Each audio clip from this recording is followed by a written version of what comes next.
Nosotros hemos dicho que este es un movimiento que está como en desarrollo. Hoy día estamos defendiendo algo o queremos recuperar algo que sentimos que es nuestro.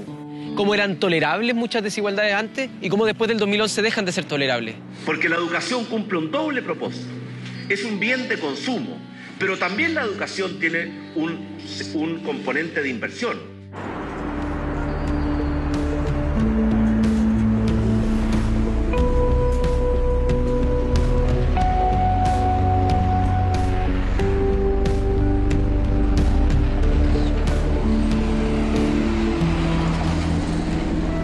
Estamos en la ciudad de Santiago, capital de la región metropolitana.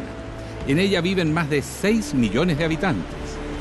Mientras la urbe se enciende, miles de estudiantes se organizan para cambiar el rumbo de la educación. Un movimiento que tendrá carácter nacional y que logrará la empatía de la inmensa mayoría del país.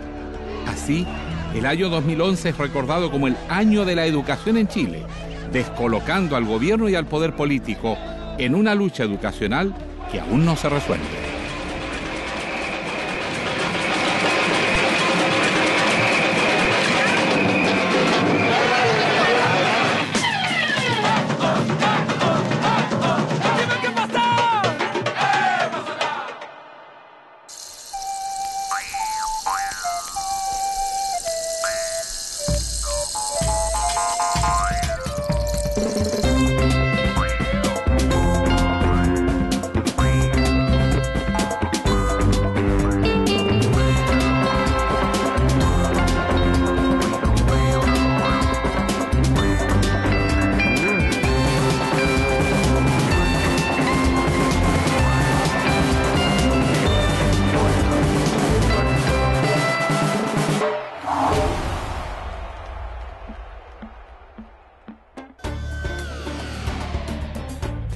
A fines del año 2010, el Estado financiaba menos del 25% del costo de la educación superior, mientras que más del 75% lo proporcionaba cada alumno que se matriculaba en una carrera universitaria. El modelo actual permite la participación del sector privado en la educación, con lo cual grandes grupos económicos del país y varios inversionistas extranjeros son hoy los dueños de la mayor parte de las universidades chilenas.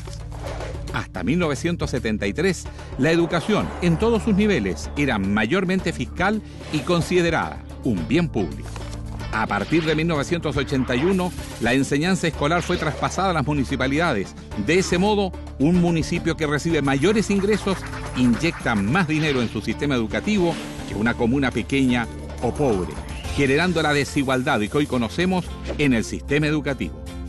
Esto se acentúa cuando en el gobierno de Patricio Aylwin se crea el financiamiento compartido, aumentando la capacidad de obtener lucro por parte de los sostenedores educacionales, quienes reciben dinero del Estado por alumno, además de las familias, generando segregación tanto en la matrícula como en los resultados académicos.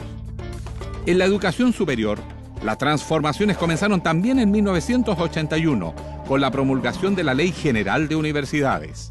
La dictadura terminó con el sistema de financiamiento de la educación superior conocido como arancel diferenciado, que consistía en el pago de una carrera universitaria según el nivel de ingreso familiar. Con su desaparición se eliminó la gratuidad, comenzando así un camino de alza de aranceles sin retorno. Esto limitó el acceso a los sectores pobres y a buena parte de la clase media. Los aranceles, dependiendo de la universidad y carrera, pasaron a ser fijos para todos los estudiantes, los que comenzaron a financiarse a través de créditos, primero uno fiscal, y desde el año 2005 el bancario crédito con aval del Estado. Las reformas del régimen militar liberalizaron el modelo para facilitar la fundación de universidades privadas, las que debían ser sin fines de lucro. Las universidades, tanto públicas como privadas tradicionales, comenzaron a funcionar con un sistema de autofinanciamiento, sometiéndolas así, de lleno, a las leyes del mercado. Solo días antes de que Augusto Pinochet entregara el poder en marzo de 1990, firmó la Ley Orgánica Constitucional de Enseñanza, la LOCE. Esta redujo el papel del Estado a mero regulador de la educación, quedando solo con la misión de fijar los requisitos mínimos que deben cumplir los niveles de enseñanza básica y media. La Revolución Pingüina del 2006 obligó al gobierno de Michelle Bachelet a modificar la LOCE, porque esto permitía que cualquier persona pudiera abrir un colegio sin garantizar su calidad. Modificación, sin embargo, que no abordó el problema de la municipalización, el financiamiento compartido ni la prohibición del lucro en la educación. Actualmente, las universidades chilenas son las más caras de América Latina y las cuotas de sus aranceles triplican a las de Italia, cuadruplican a las de España, quintuplican las de Bélgica y son 19 veces mayores que las de Francia, según un estudio de la Organización de Cooperación y Desarrollo Económico, OCDE.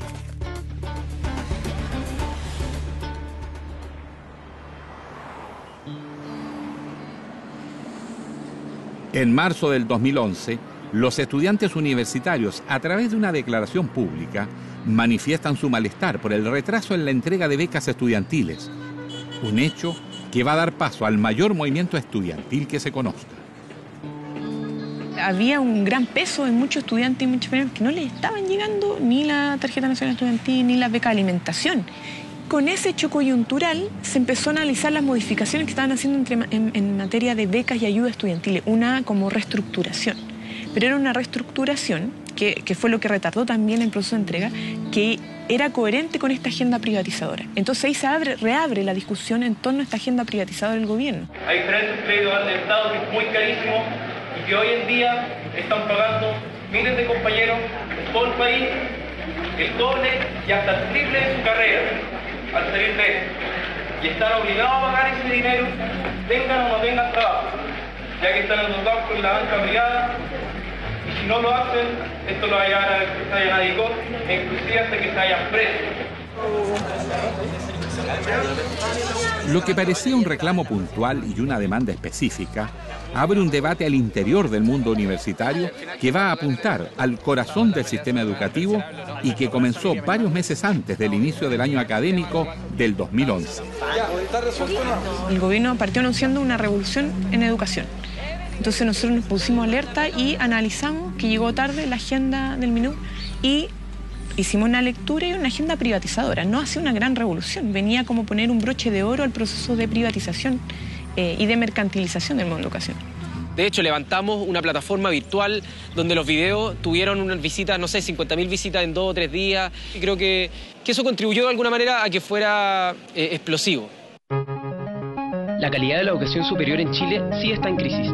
Hoy, debido a la nula regulación estatal, los estudiantes ingresan a instituciones que no están comprometidas con el desarrollo del país, guiados por su oferta publicitaria y no por la calidad de su educación. 60 de cada 100 jóvenes no acceden a educación superior y de quienes lo logran, la mitad no termina sus estudios, quedando un bajísimo porcentaje de titulados que trabajan ejerciendo su profesión. Porque la educación no es un problema estudiantil, es un problema de todos. Súmate por una reforma educacional justa y de calidad. Radiograma. 2 minutos y medio para las 7. La CONFECH realizará hoy una marcha desde Plaza Italia hasta el Mineduc. El calendario de movilizaciones que tenemos a nivel nacional está planteado con el objetivo de poder instalar nuestras demandas, demostrar también unidad en miras de que tengamos una respuesta el 21 de mayo. Si no es así, nosotros vamos a tomar acciones más radicales después del 21 de mayo. O sea, eso ya lo hemos planteado y es un consenso entre todas las federaciones de la CONFECH junto con las privadas. La convocatoria superó las expectativas y el desplazamiento por el Parque Forestal hasta el centro de Santiago se realizó en completa calma y resguardados por un fuerte contingente de carabineros. Yo era presidenta de la FECH y era mi primera convocatoria a marcha. Y yo, claro, yo estaba preocupada, yo decía, no va a llegar gente, esto va a ser como un fracaso. Y muy pesimista estaba yo, la verdad que no me esperaba mucho por la dinámica que se venía arrastrando de años anteriores. Y sin embargo, todos nos llevamos una gran sorpresa en esa movilización. Nos fue sorprendiendo porque siempre las primeras marchas los años anteriores eran bastante menores, entonces esto nos empezaba a indicar que lo que se estaba gestando era un malestar mucho más profundo que el de los puros estudiantes universitarios. Recuerdo cuando íbamos marchando, encabezando junto con los estudiantes, nos mirábamos todos y decíamos, bueno, ¿y ahora qué vamos a hacer? La primera marcha el 28 de abril y una segunda marcha, la del 12 de mayo. O sea, esas 2 marchas para mí son un hito porque generan la chispa inicial para el movimiento. Y eso nos generó como una suerte de inyección de moral, ¿cierto? Y de energía, decir, ya, entonces estamos bien. Desde un comienzo se ha dicho que este movimiento es nacional y aquí en Concepción estamos unidos. Y ahí yo creo que nos asustamos porque estábamos acostumbrados a 2.000 personas y de repente de la pura Universidad de Concepción salen 4.000 personas a la calle. Entonces dijimos, aquí se viene algo importante.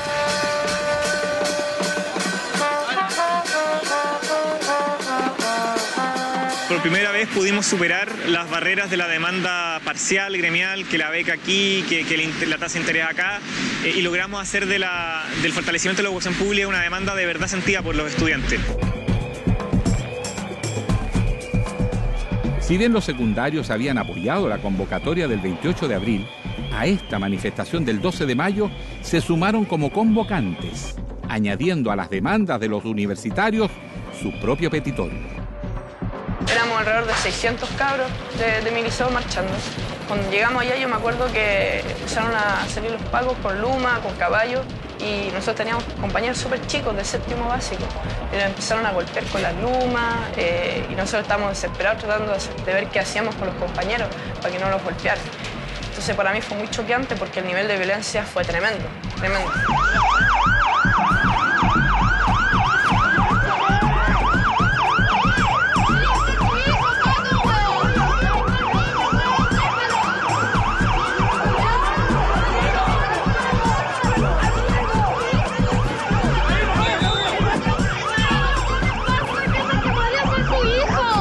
Y una de las importancias que creo que tuvo la marcha del 12 es que muchas personas que nunca antes habían ido a una marcha vivieron la represión y se dieron cuenta que no era un cuento. Entonces eso también fue importante porque despertó una sensación de injusticia, de impotencia y de frustración que activó mucho más. O sea, fue el remedio propuesto por el Ministerio del Interior fue peor que la enfermedad.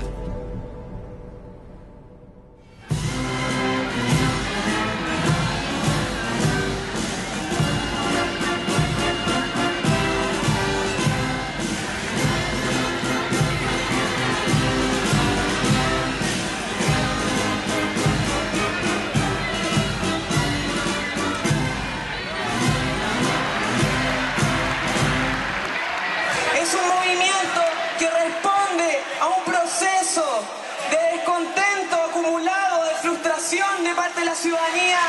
Y no nos van a distraer un segundo de la misión que juntos estamos acometiendo. Los violentistas en este país nunca van a tener la última palabra.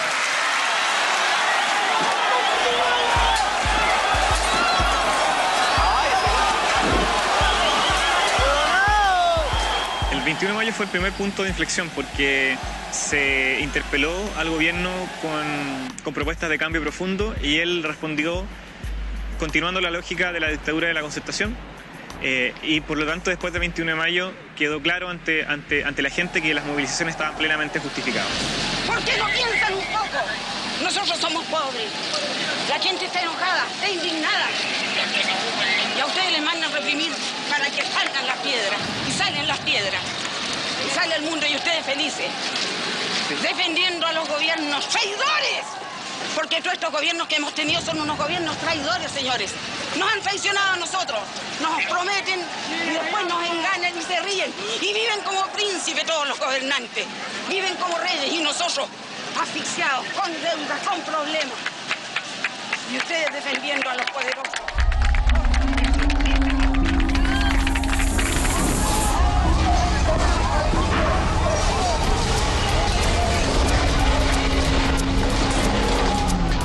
Tras el discurso del 21 de mayo y la disconformidad del movimiento estudiantil con las medidas entregadas por el Ejecutivo, los estudiantes convocaron a una nueva marcha para el 26 de mayo, apenas 5 días después del anuncio presidencial.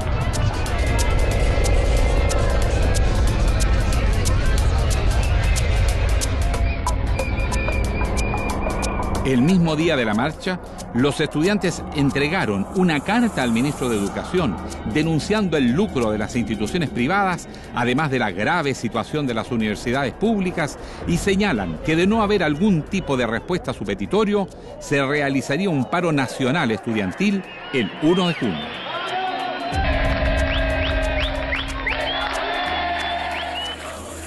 2 días antes del paro, se reúnen con el ministro Joaquín Lavín para conocer la respuesta del gobierno a sus demandas, una reunión que parecía ser desde su origen infructuosa. Yo tengo la sensación de que él asumía el rol de un personaje en las reuniones y nunca te da una respuesta honesta. Siempre estaba tratando de hacer curvas. Tú le preguntabas algo directo y él te daba una curva y no te terminaba respondiendo la pregunta. Y en el tema de la tarjeta nacional estudiantil, hemos aceptado estudiar la posibilidad de ampliarla a los 365 días del año.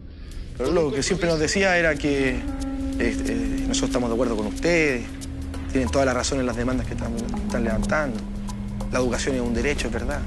Pero no se puede, no estamos en las capacidades, Chile no tiene la capacidad económica, política, no es el momento. Escribimos este documento para exigir su renuncia ante su inoperancia ejecutiva, la presencia de conflictos de intereses y falta de voluntad política para allanar el camino a la resolución racional y democrática del conflicto. Y más encima, establecer conversaciones con una persona que tenía vínculos tan directos con el empresariado y la educación, o sea, él mismo, siendo el ejemplo de cómo se vulneraba la ley de manera tránfuga, por así decirlo, deslegitimaba mucho a nuestro interlocutor. O sea, no podíamos tener un interlocutor por los conflictos de interés que habían ahí.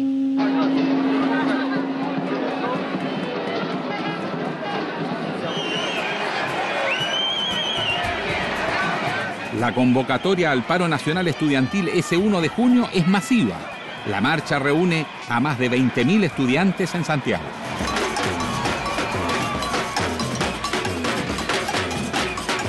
Nosotros llevamos una marcha y la Unión Portuaria del Biobío dice, los portuarios, los trabajadores portuarios, dicen, nosotros paramos por nuestro hijo. En alguna oportunidad le dijimos nunca más solos, y es verdad, nunca más solos, chiquillos. Nos trajimos al mundo para amarlos, pero también para protegerlos frente a la adversidad. Y pararon en todos los puertos, San Vicente, Coronel y Lisquem. Y pararon 3 horas con nosotros. Se hizo una asamblea acá. Se tomó la decisión de que ya era el tiempo de actuar, de hacer algo realmente grande, que simplemente con marchas, pero que fuera una parte del liceo, no servía. Porque la idea de los paros nacionales era parar totalmente la actividad dentro de los liceos. Por lo que se decidió simplemente no, por decirlo así, no dejar entrar a nadie a la clase. Con el fin de pensar y construir la educación pública que realmente queremos. Se toman las decisiones y esas decisiones, en la medida en que son mayoritarias, se ejecutan. Se toma por mayoría. Eso fue lo que sucedió en la mayoría de los colegios e universidades que se fueron a toma, digamos. Acá el liceo creo que una vez ha votado que no a una marcha. Posterior a esto, la madrugada del 13 de junio nosotros nos tomamos el liceo, que era domingo. Entramos al liceo a las 2 de la mañana y ahí estuvimos 7 meses y medio. Mira, agua que todo mojado, mira. La vuelta.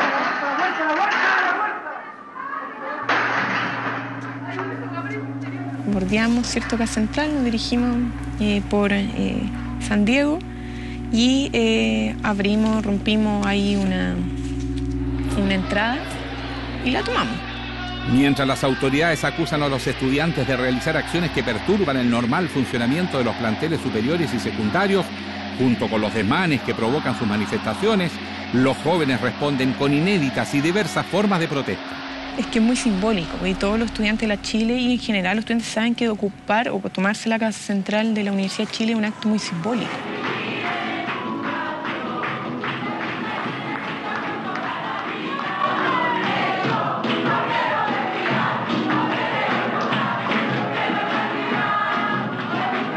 Se vuelven familias. Yo tenía compañeros que tenían roperos y dejaron de pagar pensión. Se ahorraron 7 meses de pensión, se vivían acá. Y uno iba a la facultad y habían camas, y habían colchones, estaba el ropero, y decía la pieza de tanto, la pieza de tanto, la pieza de tanto. Y creo que se hicieron muchos tomacitos.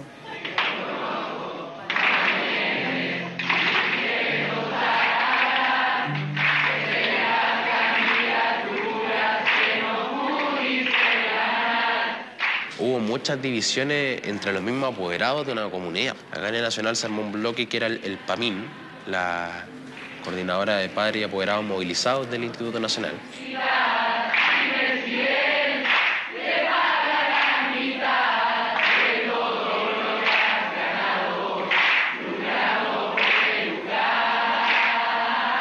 Y eran discusiones que tenían que ver, por ejemplo, con el rol de nosotros como papás de cuidar a nuestros hijos solamente en las tomas, o sea, venir a cocinar, venir a limpiar y tratar de ayudarlos en lo cotidiano y de que no fueran agredidos, por ejemplo. Habían papás que solamente querían eso. Habían otros papás que querían hacer la revolución. Y habían otros papás que no querían revolución y que no querían toma y que querían clases. Entonces fue justamente una discusión franca y abierta. Muchos compañeros tuvieron problemas en las casas de que nuestras madres nos decían, ¿por qué tú? Si lo pueden hacer 1.600 más que hay en tu liceo. ¿Por qué tú tenés que estar ahí día y noche? ¿Por qué tú tienes que hacer esto? ¿Por qué tú tienes que estar corriendo el riesgo? Siento que si no hay alguien, tengo que ser yo. Los profesores de Chile también que nos han apoyado, todos son los únicos que creen en nosotros, son nuestros padres que genéticamente no tienen nada, ningún lazo con nosotros, pero son los únicos que nos apoyan en esta lucha. Muchas gracias a todos los profesores de Chile. Era una sensación de un gran apoyo. Además, el profesorado en ese periodo también se fue plegando paulatinamente y hubo momentos muy significativos, que fueron miles de maestros a la calle. Siento que fuimos los valientes, los que quisimos correr el riesgo. Entonces, que nos respaldara la gente, el país así, fue lo máximo en ese entonces. Y mi novia, ¿dónde estará? En la toma, con mucho que hacer. Tan bolchevique que me salió. Yo lo hago por la educación. Tiempos de revolución social. Yo no sé si me voy a sumar. Súmate. Ven acá, solo ven a ayudar. Nosotros más que nada hacemos videoactivismo. Videoactivismo respecto a la educación. Las ideas casi siempre eran súper al azar. O sea, no era como que nos sentáramos... O sea, sí nos sentábamos y todo, pero era como algo más espontáneo, como el surgir de la idea. Y luego ya, entre, no sé, el tiempo que teníamos, empezábamos a conversar. Por ejemplo, el Gris, la letra fue una creación conjunta, como de ver qué calzaba al final en cada estrofa. Y luego ya empezábamos a ver quién era al final del mismo grupo, que nosotros mismos éramos los que actuábamos, o veíamos quién era el que mejor actuaba, o el que era como el más acorde al personaje que queríamos representar. Todas estas movilizaciones, las performances, todas esas cosas que tanto gustaron a la ciudadanía se gestaron gracias a las tomas y a los paros, y también porque la ocupación de los espacios físicos era muy simbólica. Cuando grande quiero ser astronauta, veterinaria, dibujadora o también cantante. Pero lo que más quiero es que mi hermano pueda terminar los estudios, porque él es súper inteligente, tiene muy buenas notas. Cuando entró a la universidad, en la casa, todos nos pusimos muy contentos. Pero ahora mis papás están tristes porque no tienen plata para seguir pagando.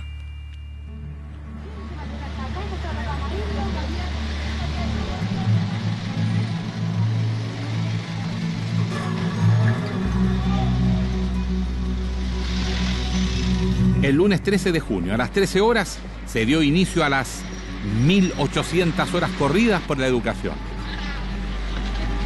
Las 1.800 fueron un acto espontáneo. En realidad estaban chicos en una asamblea de teatro pensando en cómo podían hacer una movilización distinta, y salió esta idea de, oye, ¿por qué no trotamos?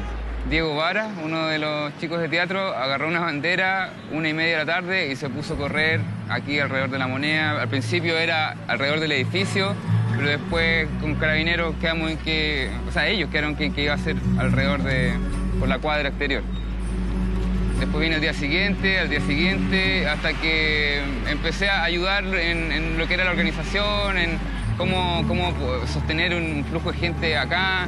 También me encargué de todo lo que era las redes sociales, el Facebook, el Twitter, que ayudó mucho. Corrieron 4.300 personas. Sí, y todo lo que se corrió, ahí sacamos la relación del tiempo que habían corrido, con el kilómetro que es la vuelta a la Moneda. Todo lo que se corrió alcanzó para dar la vuelta al mundo por el Ecuador. 8 veces Chile, dimos la vuelta al mundo por el Ecuador con una bandera.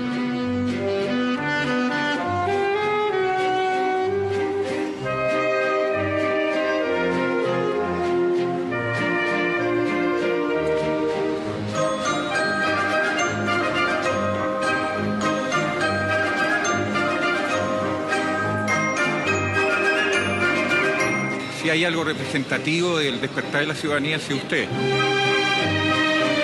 Ustedes son nuestros hijos, por lo tanto están peleando por un tema de educación de calidad, ¿no es cierto? Y gratuita, y que el Estado se haga responsable.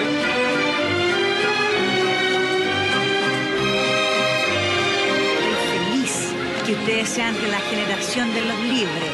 Nosotros somos de la generación de la dictadura, temeroso, miedoso. Y esto tiene que ser así.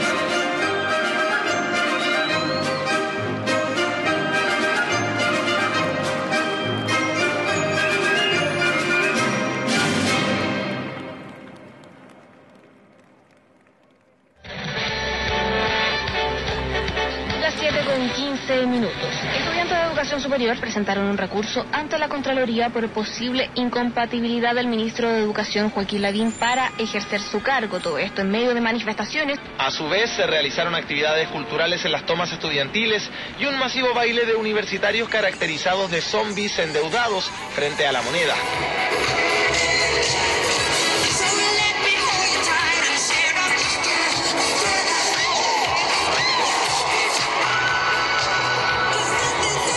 Que obviamente respondían a un objetivo político, que era cómo transmitir de mejor forma nuestras demandas, cómo reencantar a la ciudadanía, cómo en el fondo demostrar que hay otras formas de hacer política. Basta de limosnas y promesas, basta de mentiras, basta de ofertas, ahora escuchen nuestra voz. Basta de limosnas y promesas, basta de mentiras, basta de ofertas, están sordos de ambición. Subieron a las redes sociales por doquier, intervención en espacios públicos, cátedras con profesores o estudiantes que se hacían en las plazas públicas. Y eso puras iniciativas de los mismos cabros, o sea, de los mismos compañeros que no lo zanjábamos en asambleas, ¿me entiendes? No lo zanjábamos en el Confech.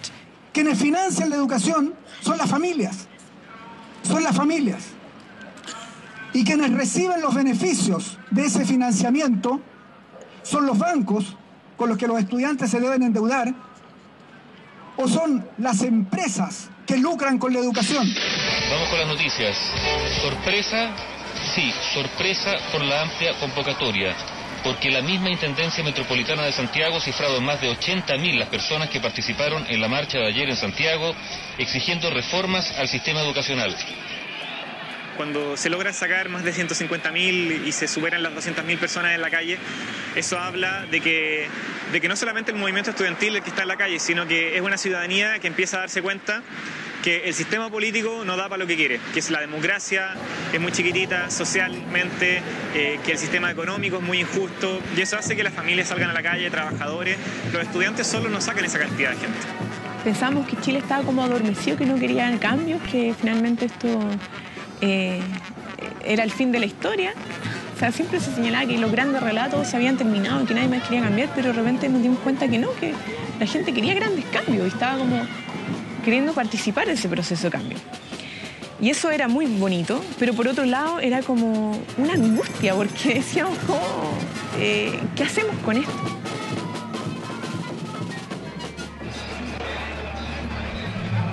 Tras la masiva manifestación del 16 de junio, el gobierno presenta la primera propuesta al movimiento estudiantil.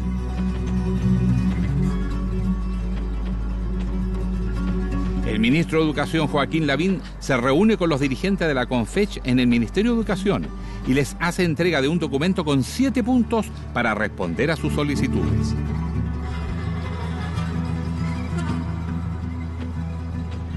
Dos días después, le entrega una proposición a los estudiantes secundarios, la que contempla 4 puntos. Ambas iniciativas son rechazadas, puesto que mantienen, según los estudiantes, el sistema de financiamiento y no aborda el tema de la gratuidad y el lucro. Se notó mucha improvisación, mucha incapacidad del gobierno de entender las demandas. O sea, yo creo que las entendían, pero simplemente no estaban dispuestos porque sabían que implicaba empezar a cambiar la herencia de la dictadura. El Ministerio de Educación decidió adelantar las vacaciones de invierno a partir de hoy en todos los establecimientos del país que se encuentran en toma. Así lo informó el ministro de Educación, Joaquín Lavín. La razón de esta medida es no seguir perdiendo clases. Si siguiéramos en toma con clases, tendríamos que alargar el año escolar más allá del 14 de enero. Por lo tanto, a partir de mañana, esos colegios están en vacaciones. Es una primera muestra, creo, de desesperación. Ya se había desbordado el movimiento estudiantil y ellos insistían en la lógica de criminalizar, silenciar y desactivarlo. Y una de las principales formas de desactivarlo era mandar a los cabros de vacaciones para que no pudieran ir a los colegios a organizarse. ¿Qué pasó? Fracaso total. Pero las tomas siguieron de pie, siguieron con gente adentro, siguieron manifestándose los chicos y dijimos, esto no lo para nadie. Para el último día de junio, los estudiantes que se mantienen movilizados llaman a una nueva marcha, reconociendo el riesgo de no superar las cifras de participación alcanzadas y con la necesidad de demostrar que las decisiones eran mayoritarias y representativas. Al volver, el gobierno propone el GANE, Gran Acuerdo Nacional por la Educación, y los estudiantes copan las calles del país, rechazando la nueva propuesta del Ejecutivo, lo que traerá importantes cambios en el gobierno.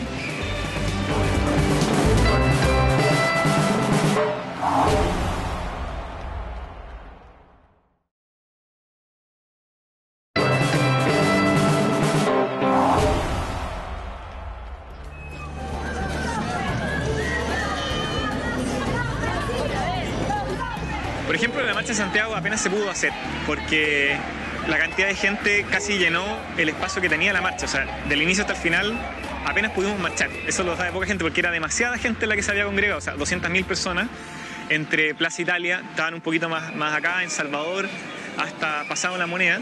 Y ahí nos dimos cuenta de que ya habíamos comenzado una nueva etapa del movimiento estudiantil y esperamos que en la historia del país, digamos.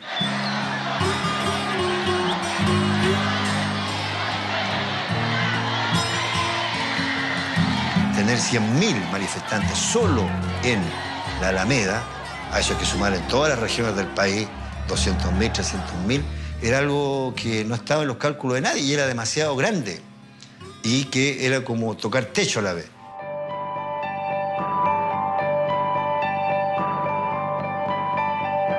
Transmite el Gobierno de Chile.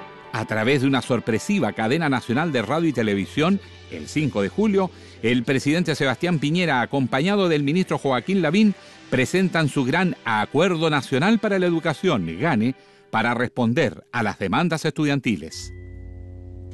Queridos compatriotas, esta noche quiero hablarles a las familias chilenas de la educación y el futuro de nuestros niños y jóvenes.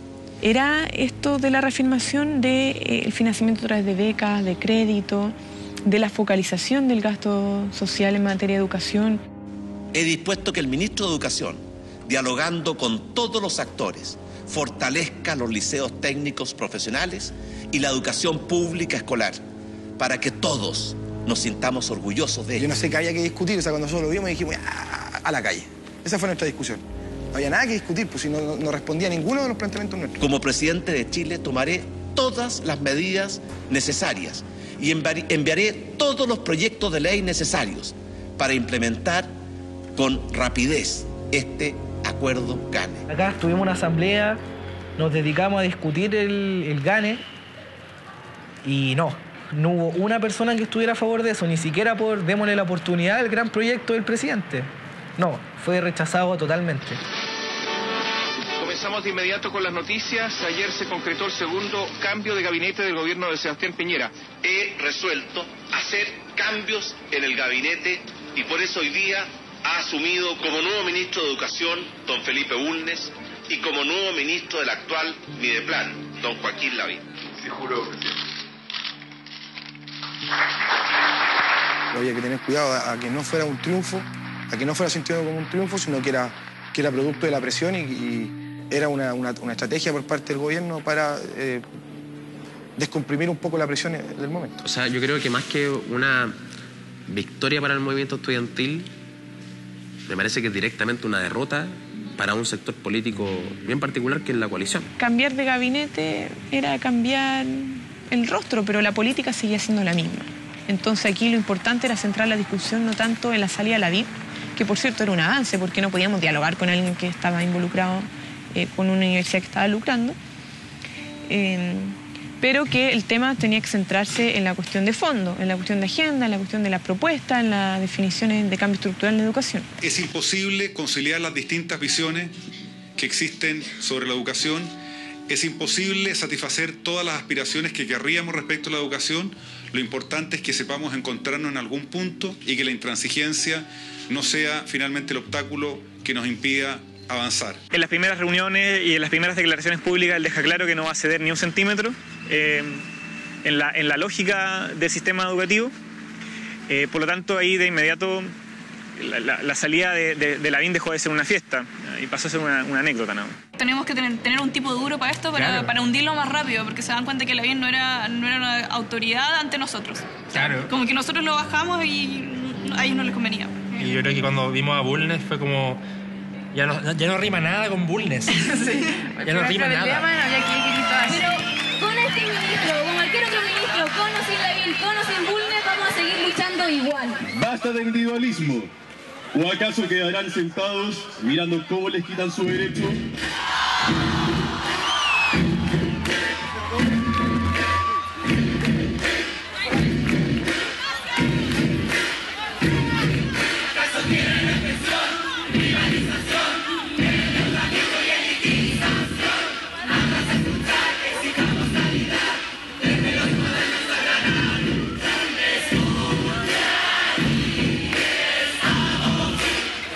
Dos semanas después de ocupar la cartera de Educación, el ministro Felipe Bulnes envía a los estudiantes una segunda proposición del gobierno. El documento se llama Políticas y Propuestas de Acción para el Desarrollo de la Educación Chilena, que contiene 21 puntos. Como estaba anunciado, nosotros nos comprometimos con los estudiantes secundarios, universitarios, con los directivos del Colegio de Profesores, a dar una respuesta a sus solicitudes. Las 21 medidas que presentó Bulnes mantenían la misma lógica de Lavín. Se mantenía la lógica de este gobierno que cree que actúa como Farcas, digamos, como si la cosa fuera poner plata sobre la mesa nomás. Como es un gobierno primordialmente empresarial y Piñera funciona en esa lógica, ofreciendo plata, actuaron de esa forma, pero tampoco logró una acogida en el movimiento, ni en la gente. Tras la propuesta del gobierno, los estudiantes convocan a dos marchas para el 4 de agosto. Una corresponde a los estudiantes secundarios programados para la mañana y otra vespertina de los universitarios. Ambos no cuentan con el permiso de la Intendencia de Santiago, transformando a estas marchas en uno de los días más violentos del movimiento. Este era el panorama a las 10 de la mañana en plena Plaza Italia. Una fuerte presencia policial que obligaba a todos quienes llegaban hasta este punto a no detenerse y seguir circulando. Además, muchos eran revisados. Todo con el único objetivo de evitar que los secundarios pudieran reunirse para poder dar inicio a una marcha no autorizada, la cual definitivamente no se realizó. Con una salida impresionante en todos los sectores, donde fuera en Santiago, en particular en Santiago Centro, lleno de pacos, lleno de fuerzas especiales. Era casi imposible transitar sin que te pidieran el carnet de identidad. Bueno, nosotros cuando íbamos a cruzar por la vereda, Carabineros el argumento que nos dio fue que nosotros no teníamos una marcha autorizada. O sea, ahora hay que pedir autorización para marchar por la vereda también, para circular por la vereda. Me comenzaron a seguir durante una cuadra, Carabineros me pescó del brazo, me empezaron a agredir. Así lo hicieron durante toda una cuadra y con más personas que se encontraban ahí. No dejó marchar a la ciudadanía, no solamente a los secundarios. Nosotros insistimos, hemos sido responsables en las convocatorias, esperamos que el ministro del Interior recapacitara. Perdón, acá en una lacrimógena no había nadie, me está viendo. ¿Podemos Siento que esa vez fue totalmente desmedido. Tengo compañeros que por ir a comprar cigarrillos los llevaron detenidos. Por estar esperando una micro, se los llevaron detenidos. Y no solo ven detenidos, sino que se fueron con sus palos, se fueron con patadas, se fueron golpeados.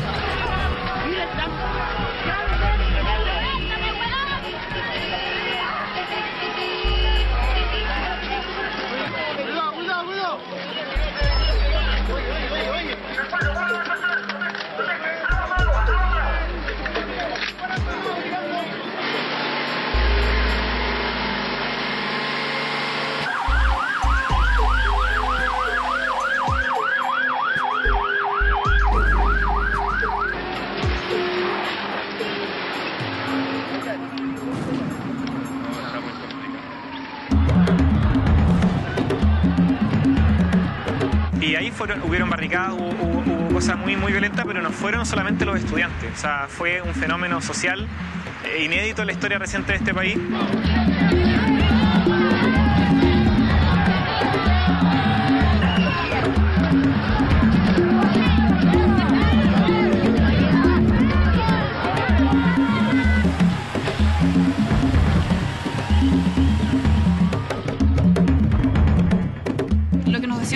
Papás, tíos, o sea, gente mayor, es que no, es que ¿por qué vas a participar en las movilizaciones? Y ahí uno sentía el miedo que ellos todavía tenían de la época de dictadura que vivieron. Entonces como que tal vez ahí también fue el despertar de que, oye, ya no estamos en eso, o sea, yo sí puedo expresar mi opinión, yo sí puedo defender a mi sobrino, a mi hijo, de que ellos sí están peleando por un fin y que ya no me van a llevar, no voy a desaparecer, o sea, puedo alzar la voz y mucha gente va a alzar la voz conmigo. Y en la noche, producto de esa represión, recuerdo que se convoca a un caceroleo y ese caceroleo trasciende a Santiago y está en todo Chile. La gente sacó su cacerola y fue una protesta popular. Fue una protesta popular 100%. La gente no podía tolerar que a los estudiantes, a sus hijos, a sus sobrinos, a sus vecinos, los estuvieran reprimiendo así en las calles.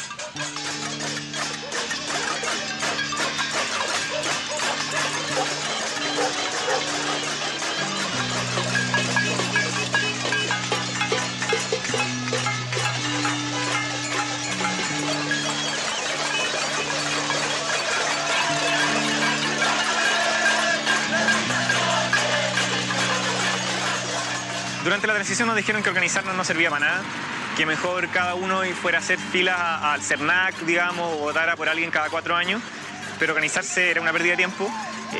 Pero de a poco le fuimos dando sentido a la acción colectiva y demostrando que con organización éramos capaces de ampliar los límites de lo que era posible, de lo que era discutible.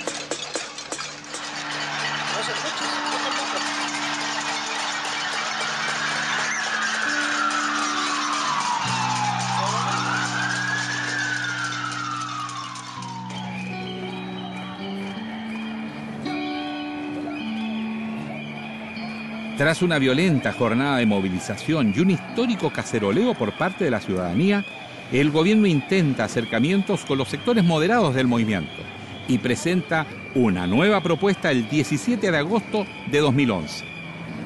Ese día se expone un proyecto donde se ofrece un sistema combinado de becas y créditos que, según el Ejecutivo, asegura que el 60% de las familias más vulnerables tendrían un apoyo directo del Estado.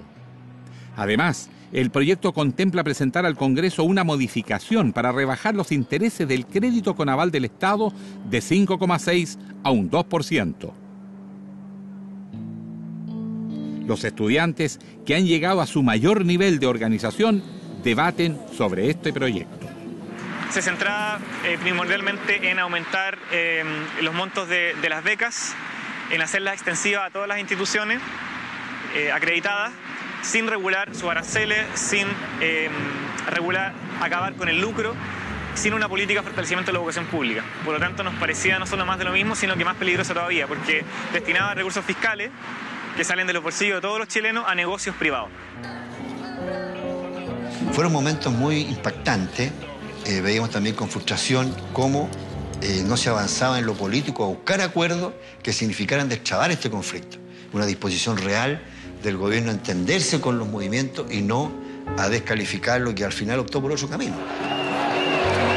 A esas alturas del año, ya con 5, casi 6 meses movilizados, el análisis que hacíamos era que el gobierno simplemente está apostando al desgaste, siguen siendo básicamente pinochetistas en el sentido de que defienden la obra de la dictadura. El rechazo a la propuesta nuevamente fue manifestada a través de masivas marchas a lo largo del país. La capacidad de organización estudiantil lo permitía.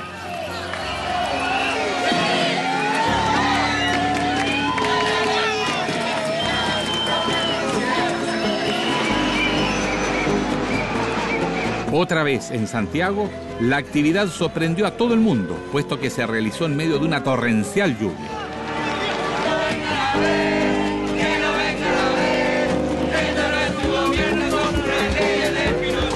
La mayoría de la gente de la nada sacó el paraguas, o sea, empezó a caer un poquito de agua y la gente toda con los paraguas arriba. Yo pensé que la marcha se iba a disolver con la lluvia. pero al contrario, se vio más bonita, se vio más gente, la gente al paso se iba uniendo y me pareció fantástica. La gente ya la veía saltando en la lluvia porque estaba alegre, porque estaba marchando por lo que ellos creían justo.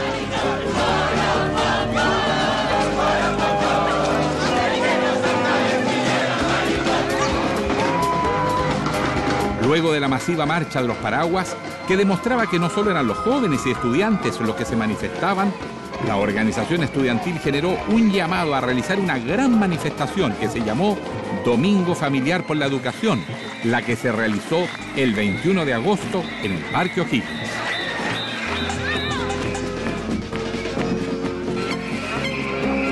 Ese evento tuvo una convocatoria histórica. Cerca de 1 millón de personas repletó la elipse del parque apoyando las demandas de los estudiantes. La idea de la concentración en el Parque O'Higgins surge porque nos damos cuenta de que conforme se iba radicalizando la confrontación con el gobierno, podíamos perder la simpatía de muchas familias que estaban 100% por los cambios que proponíamos, pero no con las formas de movilización. Entonces dijimos, hagamos un acto familiar, hagan un acto masivo.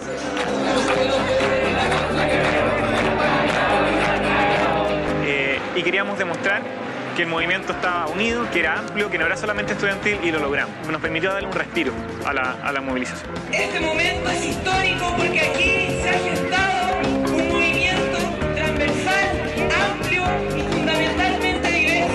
Lo que nosotros estamos ganando es por la fuerza y la razón de nuestras ideas.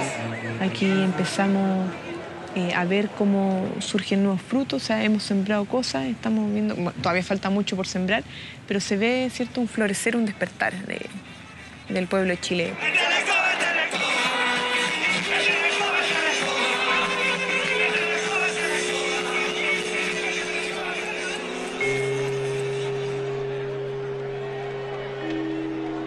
En pleno evento familiar y frente a miles de personas, se convoca para el 24 y 25 de agosto a sumarse al paro nacional, llamado por la Central Unitaria de Trabajadores CUT. No nos olvidemos el paro de la CUT, que no es solamente de la CUT, sino que tiene que ser del pueblo de Chile el 24 y el 25. Expresemos que somos una mayoría y que los cambios tienen que suceder en Chile. Pocos días antes del paro nacional, la salud de los 6 estudiantes secundarios de Buin, que durante 37 días mantenían una huelga de hambre, empeoraba. Hay que seguir luchando. Esto no puede parar. Si paramos ahora, ¿después cuándo? A mí me llamaron porque como los cabros de la ACES tenían mucha confianza hacia mí y éramos sus compañeros, pues, los compañeros. Y ahí yo le digo, me acuerdo que estaba con la Camila y el Giorgio Jackson, le dije, vamos a Buin, acompáñenme, ustedes van a llevar la tele y yo necesito ir a conversar con la Gloria, creo que se llama, Gloria. Nunca vamos a conseguir algo, ya llevan años de mentir al gobierno. Necesitamos lograr una solución, nosotros vamos a seguir aquí hasta el final y pedimos por favor un llamado a gritos, señor presidente, que se digne a dar una respuesta a los estudiantes chilenos. Y conversé con ellos, llegamos, que vienen estos traidores, le dijeron, no me pescó, después yo llamé al cabro Lace, el cabro Lace llama como al asesor de la niña, un viejo guatón que andaba comiendo al lado de la cabra chica y me decía incitaba a una huelga de hambre, entonces yo me acuerdo que fui bien prepotente con él y le dije, ¿por qué no te vayas a huelga de hambre vos? ¿Han sentido así en la interna que hay gente que de repente como que... Sí, yo quería ganar en términos políticos también, pues. Y una huelga de hambre lo único que hacía era perjudicar el movimiento en ese momento. Yo le decía a la niña, ¿cuál es tu piso para bajarte una huelga de hambre? Y le dije, no, el petitorio de la ACES. Le dije, ¿te sabía el petitorio de la ACES? Ya, le dije, entonces tu piso para bajar una huelga de hambre, educación gratuita, te vaya a morir, pues.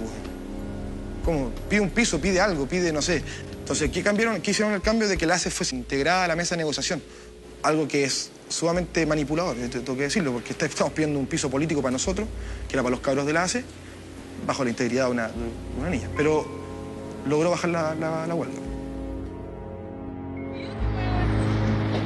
Tras el fin del primer día de paro y el término de la huelga de hambre de los secundarios, parecía que finalizaba uno de los momentos más dramáticos de la movilización. Sin embargo, el segundo día de paro sería testigo de otro hecho aún peor.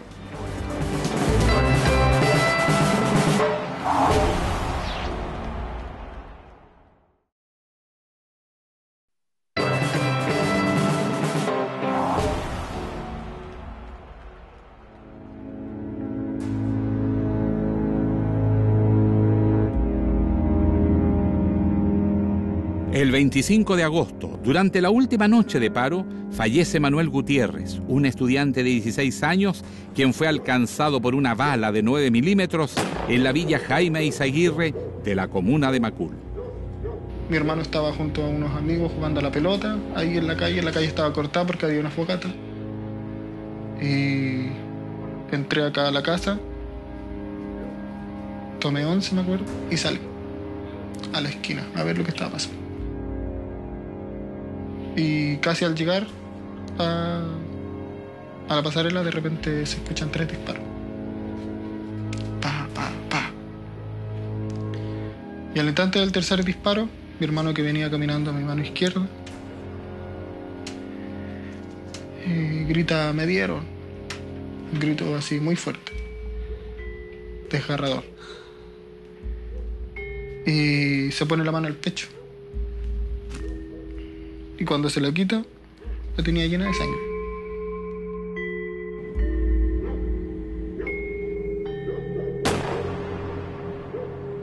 Yo me vuelvo a abalanzar encima de él y lo empiezo a hablar porque se estaba yendo.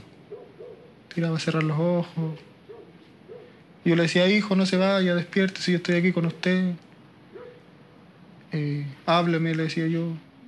Le movía las manos para que reaccionara. La muerte de Manuel Gutiérrez produce un rechazo generalizado y las críticas por los procedimientos policiales que ya estaban cuestionados. Carabineros, con el correr de la investigación, reconoce la participación de uno de los suyos.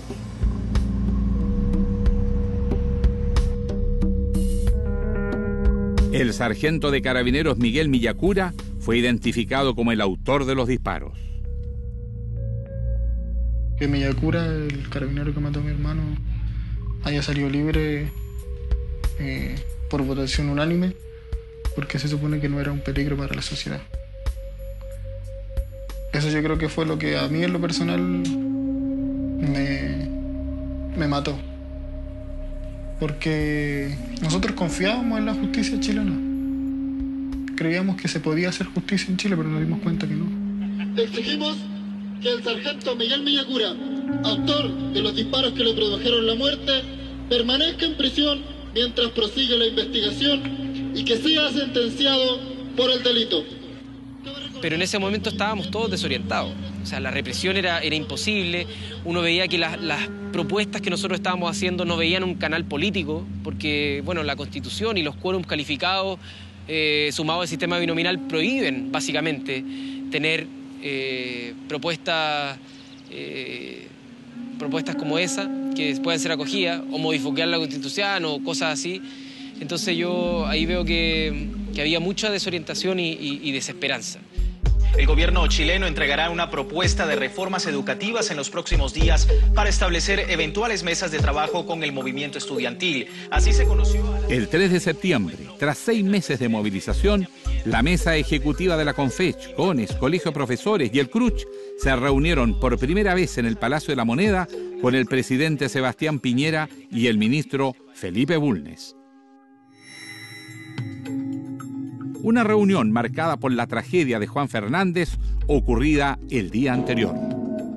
Entonces él partió en su intervención hablando de la tragedia, solidarizando con los familiares y los esfuerzos que estaba haciendo el gobierno por saber qué había pasado y si encontraban restos o no. De hecho, hacemos como un minuto de silencio. Y después nosotros nos sorprendimos porque los medios señalaban de que todavía estaba en proceso de búsqueda. Entonces no entendíamos bien eso, si realmente había claridad de que habían muerto, fallecido todo o no. La reunión con el presidente Piñera fue súper improvisada, creo yo porque cambiaron su estrategia después del accidente, que les libera presión. Estaba terminando casi la reunión, o esa era la sensación que a mí me estaba dando. Yo levanto la mano y le digo al presidente: señor presidente, con todo respeto, si es que esto es todo lo que ustedes tienen que decir, le puedo garantizar que las movilizaciones van a seguir. No nos ha propuesto nada nuevo. Y en ese momento fue cuando él le encarga explícitamente al ministro Bulnes que el día lunes nos tenga una propuesta de mesa de trabajo.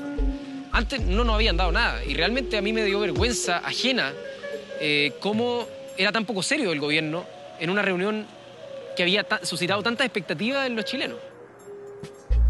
Finalmente, 26 días después del encuentro con Piñera, el 29 de septiembre, se produce la primera sesión de la mesa de diálogo. Sentarnos en una mesa con reglas claras, de manera transparente, no era tan malo, siempre y cuando tuviéramos la capacidad de decir que no cuando no estuviéramos de acuerdo. Y eso es consecuente con una mesa donde tú puedes estar en contra de una opinión. Y no teníamos por qué tenerle miedo a eso, si es que nosotros éramos transparentes y si es que no traicionábamos nuestras bases estudiantiles. Y esa mesa, la primera, fue súper tensa y logramos sacar de ahí que el primer tema a tratar fuera la gratuidad. Luego de casi 3 horas de reunión, los actores de la educación abruptamente salen del encuentro con el gobierno, al que acusan de intransigente en el tema de la gratuidad. No transaron ni un milímetro, ni uno. Ni siquiera el tema que para nosotros era una puerta de entrada, que era el financiamiento compartido de los estudiantes secundarios. Ni siquiera nuestras demandas. Nosotros llegamos planteando la necesidad de cambiar de paradigma para que la educación entendida como derecho fuera gratuita. Nos dijeron, eso no es posible con este gobierno, eso es irracional. La intransigencia no venía de parte del movimiento estudiantil, sino que venía de parte del gobierno.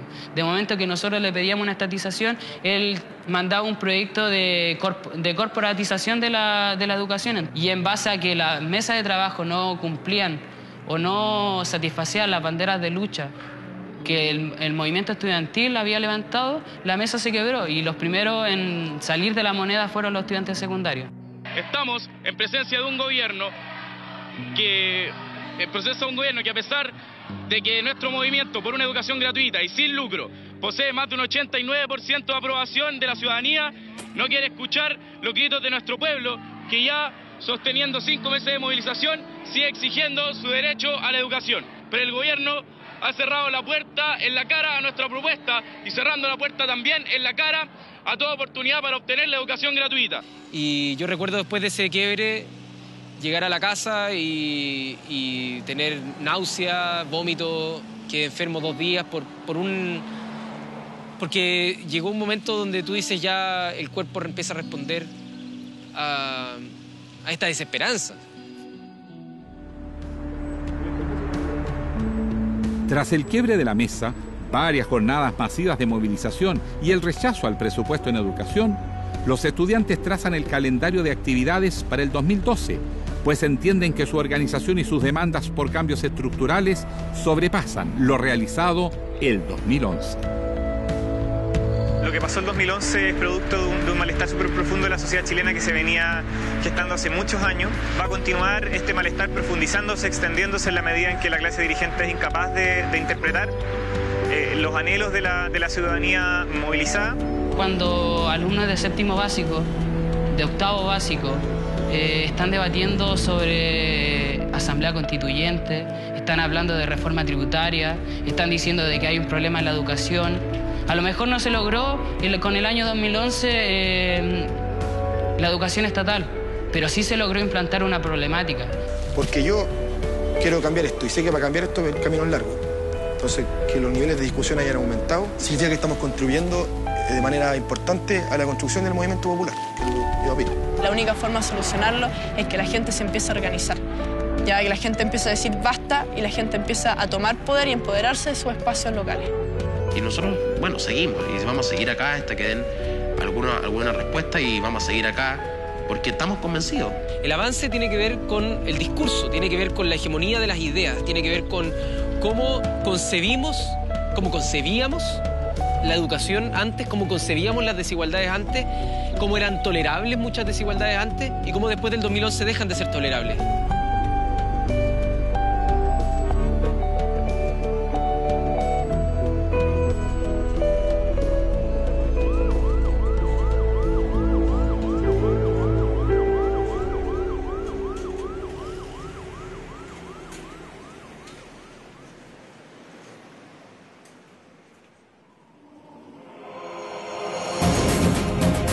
Somos dueños de esa tierra. Hay días que no tenemos que comer, mi amigo. ¡Tira la bala, tira la bala! La única herramienta que tiene el pobre es movilizarse, porque de otra manera no hay. El inicio de una nueva etapa. Muchas de las cosas que están sucediendo hoy día son consecuencia de la tradición que hizo Patricio Elwin con el pueblo mapuche. tapó.